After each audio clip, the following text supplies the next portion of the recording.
สบายดีเนาะทุกคนเมื่อนี้เฮาก็ได้รับของฝากจากแม่ก็พ่อเพิ่นฝากมาแต่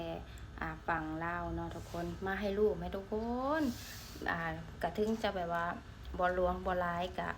คือแบบว่ามีคุณค่าทางจิตใจเนาะคือเพิ่น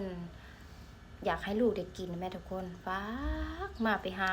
แม่เฮาก็จะไปหาคุดตะอือตะแอคือหยังล่ะว่าซั่นมาเบิ่งได้ทุกคนนั่นก็คือทุกคนไผเคยกินแน่อันนี้คือแมงจุดจีนั่นเองได้ทุกคนเพิ่นหามาให้เนาะบ่ได้รวมบ่ได้หลายแต่ว่า